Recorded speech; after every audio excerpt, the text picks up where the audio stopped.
Okay, so good morning and welcome to this Procurement Act changes webinar. The idea of this morning is to give you one place with a bit of a summary of all the changes that have come in and what we've seen so far. We are on day 4 of the new Procurement Act. So there's a lot still coming out in the wash, and there's still certain things that haven't quite transitioned as we may thought, but I think it will come. So the idea of today is to give you a bit of a summary. But as this develops and things change, we'll probably do another one of these just to keep you updated. But I appreciate there's a lot of information out there at the moment. There's a lot of emails, LinkedIn posts, reports being written by solicitors.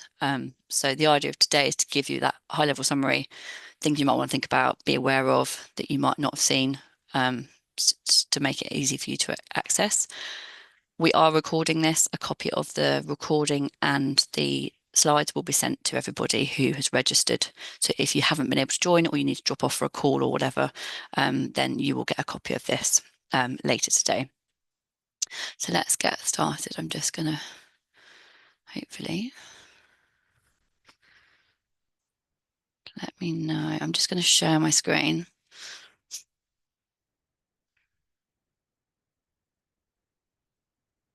Rob, if you can just give me a yay or nay once you can see the front page of the presentation. Here we go. Yeah, we just need to go into screen view, slideshow. Yeah, we got it. Yep. All Okay, good. fine. Great. So, as I say, it's a summary. I'm not going to be here for hours going through line by line all the legislation changes, but hopefully this will give you a really good snapshot of things that are probably key to affecting you and the way you go about tendering for work. This is a real high-level summary of the Procurement Act. It got royal assent in October 23, and the idea of it being a quicker, simpler, more transparent, and better able to meet the UK's needs whilst remaining compliant with international obligations. The reform encompasses about £300 billion of spend in public procurement.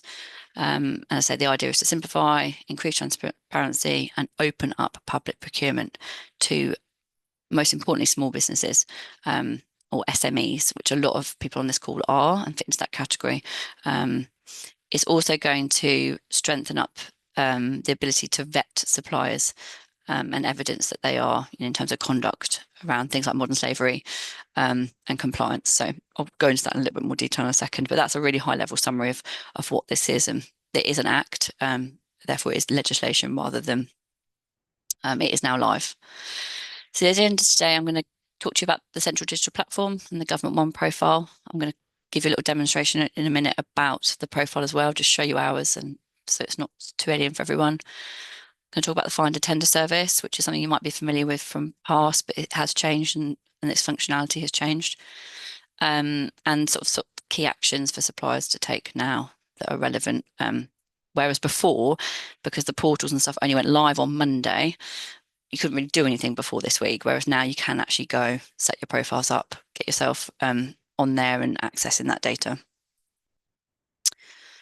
So the central digital platform and Gov One Profile is one system that everyone will have an account on, register on, and fill in almost like a simple standardized SQ. So it will have key personnel information from the business, company information, so your VAT, your registered details, the person of significant control, your financial accounts. It also is the section that has all the exclusions in, so mandatory and discretionary. So when you've filled in SQs before and you've got a whole series of no, no, no, no, no's or yes, yes, yes. So there is just some more people just letting them in. That's where you fill this part in now. And again, it's really critical to get that right because that will be filled in once and then used for every single tender. So it's worth going through that quite carefully and making sure you're answering that as accurate as possible. And then qualifications and accreditation. So anything the business has with regards to certifications, CHAS, ISOs, Cyber Essentials, construction line, CQC, all of that will go in here. So it becomes like a one database that companies can vet you against. Different portals will use this profile in different ways. We've seen some that once you've filled in your Gov One profile, which again, I'll give you a demonstration of in a minute, you will get given a share code. that share code, some tenders will ask you just for the code. You have to put that code in, it pulls your profile through, and they use that as part of the due diligence of the tender. Other portals need you to download what you've completed in the Gov One profile and attach it to the tender. Again, I've got a couple of screenshots in a minute to show you. It's like My Tenders, Pro Contract, they all ask for it slightly differently. But once you've done this profile, you've got your share code, you've got a copy of the download.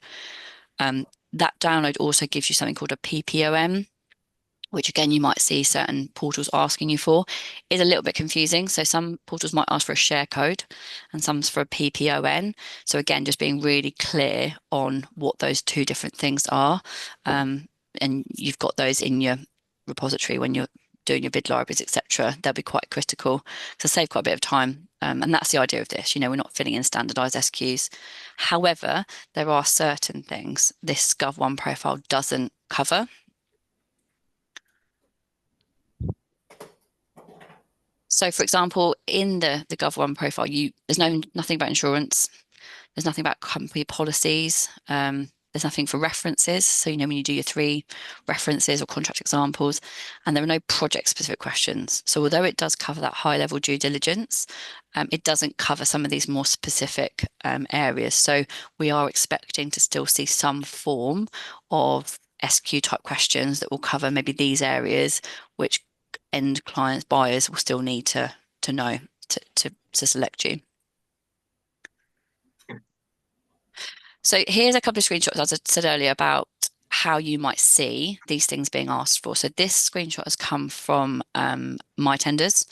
So when registering for a tender, not even at the stage of submitting, so just when you go on My Tenders, you find a tender you're interested in and you want to register to get the full details, express an interest. At that stage, you will need to put your PPON number in, which is down here in the red circle. That comes from that profile. So when you've completed the profile on Gov One, you export your completed profile and it gives you on there a PPON number.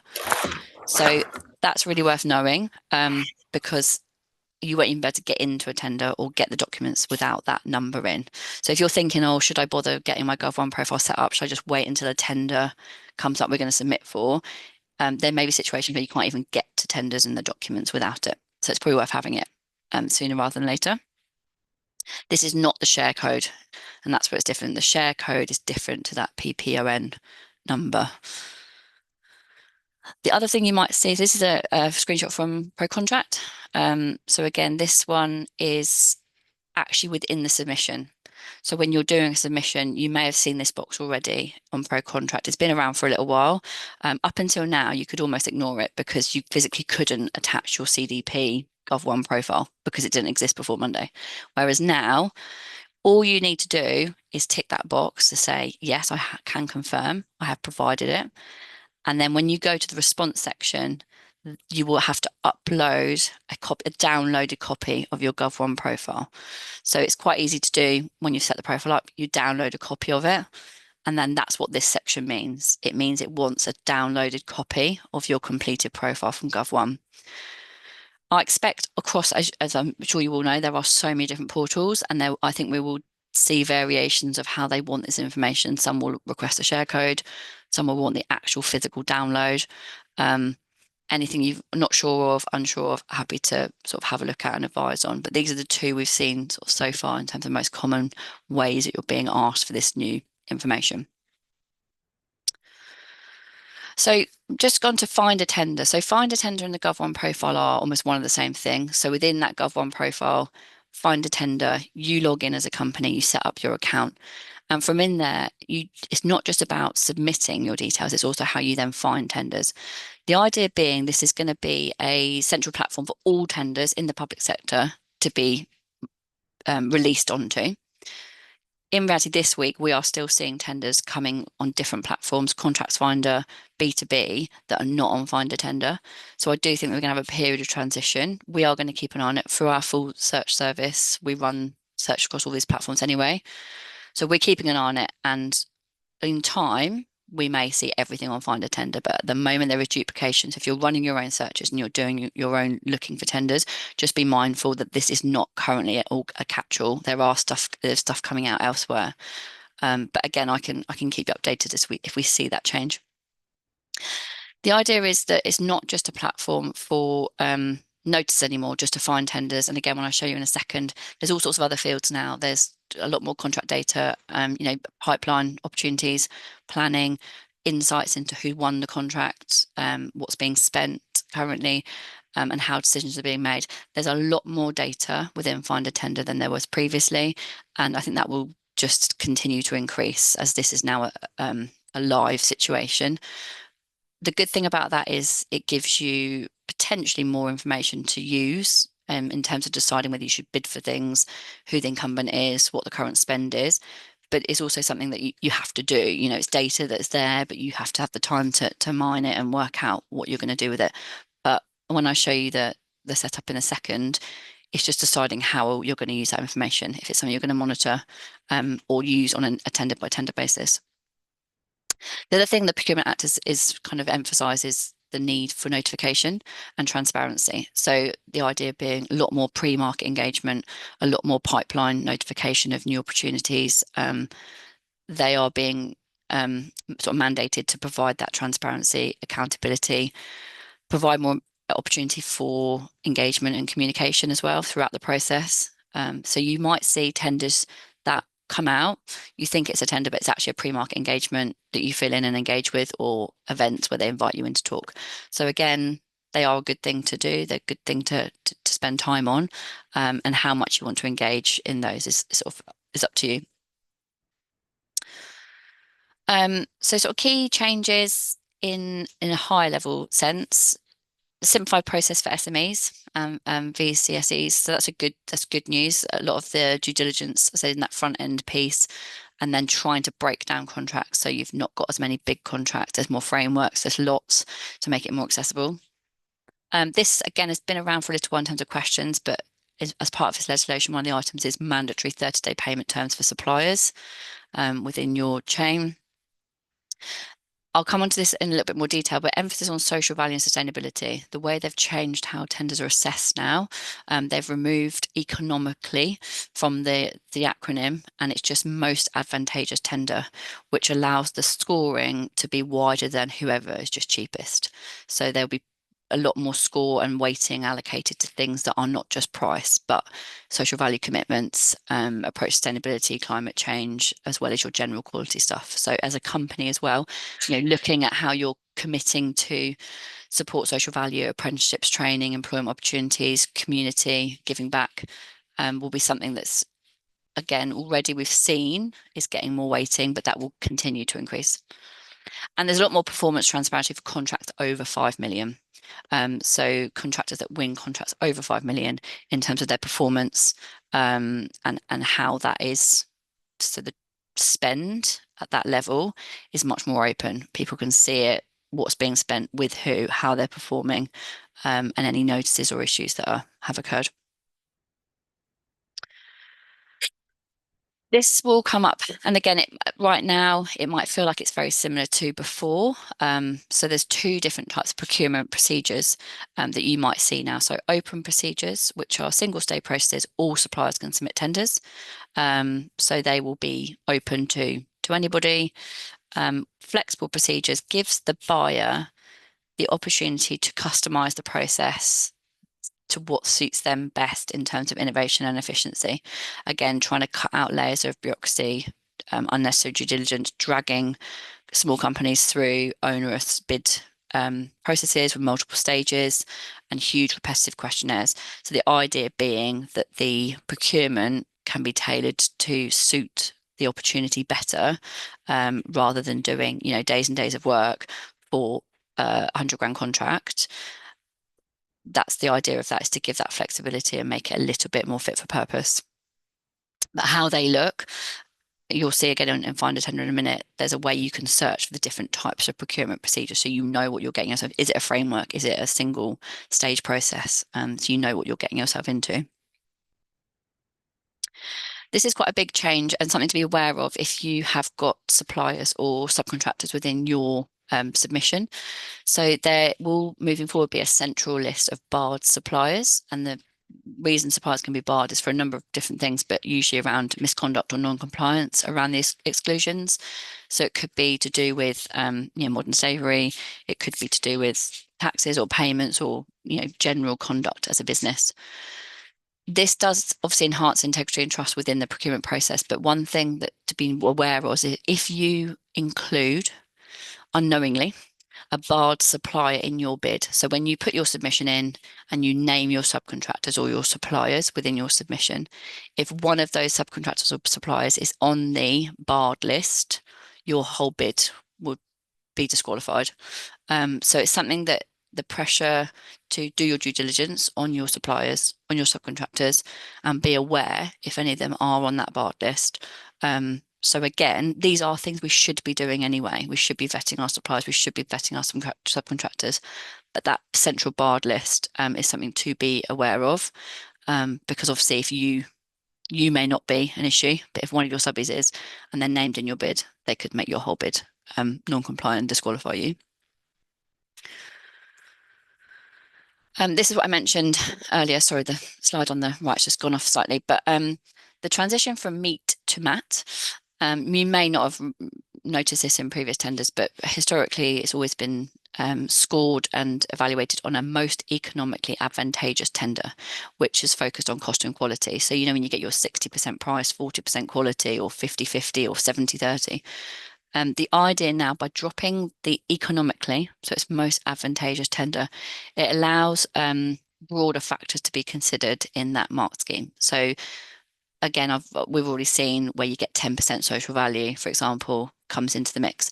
We're going to see a lot more of that and a lot more of the score broken down in ways you can score better. It's not just about a race to the bottom, who's cheapest. And there'll be more ways you can pull your marks up by making commitments in other areas, not just on a quality and price basis. But again, as the tenders come out, and we see this in practice, but it's quite a big change in terms of how they are looking at doing the scoring on these tenders. There's also been an adjustment to the standstill period. Again, this might be something that does or doesn't affect you, but the standstill period historically was 10 calendar days. It's now 8 working days, which just provides a clearer review time for suppliers. With that, feedback as well under this new act, feedback now must include successful supplier feedback as well. So when you get your feedback on a tender, you should also get the feedback the successful supplier got. So if you have been given 3s and the successful supplier was given 5s, you will be able to see what the comments were that they received for getting their 5 responses. So again, from a lessons learned perspective, the bid library improvement, it will give you more scope to say, okay, let's compare our feedback to theirs and maybe where we could, what did they do well that we didn't, rather than not having anything to compare it to. Again, this makes it quite onerous on the buyers and time. So how this washes out and how readily available this information will be interesting. But yeah, as part of the Act, it's something that is sort of, again, mandated that they must give that feedback with the successful suppliers included.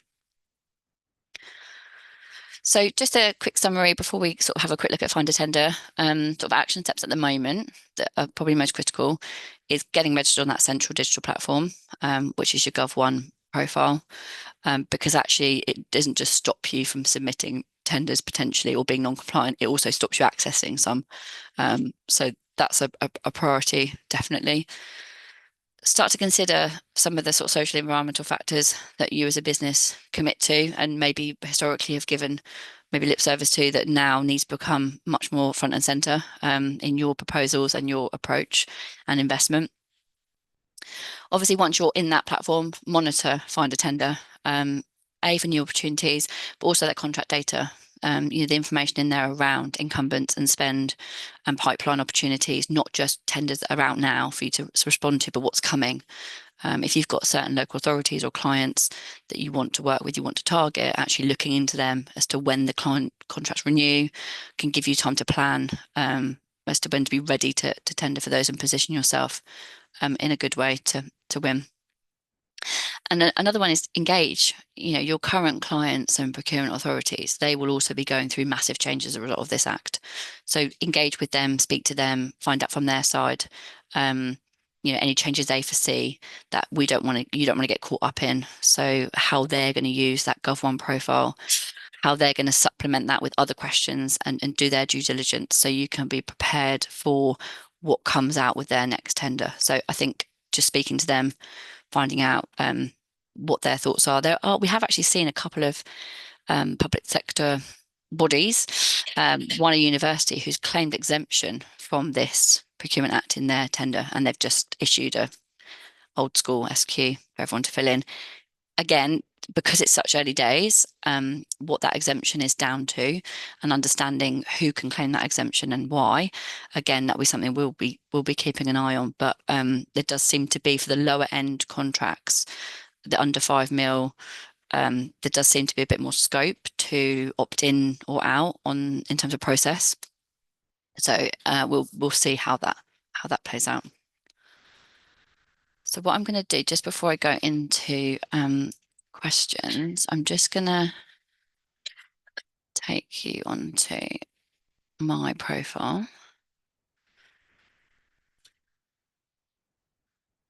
Just to show you, because in case anyone's not seen.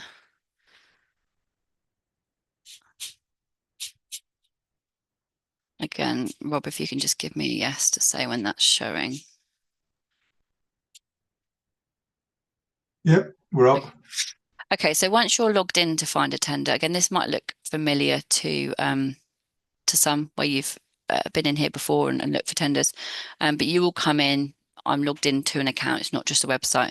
You'll see it says this is a new service. If you're looking for notices published before, you can go through that link. If you come down here, obviously this may look familiar to people, but down the left-hand side here, there are some changes. So you can search by different criteria like pipeline planning. So depending on what you're coming in here for, if you want to look at what's been awarded or what contracts are live, just tenders that you can respond to, stuff that's in the pipeline and planning. Again, this at the moment may be a little bit sparse, but I think it will grow and grow. So there's just a few other little tools in here that you can use. A lot of the other stuff is very similar, date range. But again, if you look into here, notice types and commercial tools, it gives you a few more options to look at. Do you want to look at frameworks? Do you want to look at DPSs? So you can come in here and sort of filter by what it is you're looking for and what you're interested in. It will give you also suitability. So you can actually tick SME. Some of these tools were in here before, but it's just a bit of a refresher. So if you look here, there's 156,000 notices in here. But if you actually just go to open opportunities that were released within, I don't know, the last sort of few days, you can kind of filter this right down and get a much smaller number to sift by. The big thing is what hasn't changed time, time to go through this. Oh, that's handy. So yeah, you go through and tick your relevant boxes. The other good thing, which I want to show you, it's really not playing well with me right now, is you can save your searches. So if you wanted to come in here to save you a little bit of time, if you said to it, I want to only see contracts, I think it's because I haven't given it a value, of a certain value, of a certain type, for a certain keyword, and you can save that then and come back in each time. So it does save you a little bit of time. If you go up here to my account at the top, this is where your profile is. You come into here and do your Gov One login.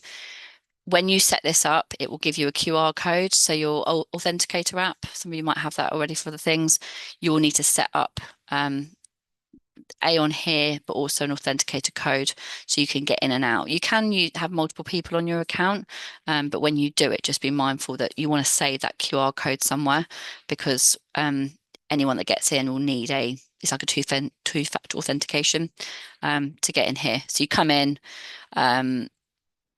sign up, add the people you want to have access to your profile, and then they'll be able to get in. There's no limit in that respect. You just need a primary person to do it in the first instance. So let me just come out of sharing. I'm also going to turn off the recording just because I appreciate people probably prefer to talk and ask questions, maybe not